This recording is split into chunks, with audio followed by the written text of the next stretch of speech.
You are looking at Julian's pronunciation guide, where we look at how to pronounce better some of the most mispronounced words in the world, like this other curious word. But how do you say what you're looking for today?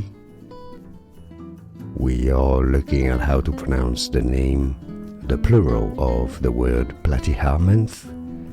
It can either be said platyhelminths with an E at the end between the TH and the S, but it's also, there are two plurals essentially, and this one is said as platyhelminths, platyhelminths.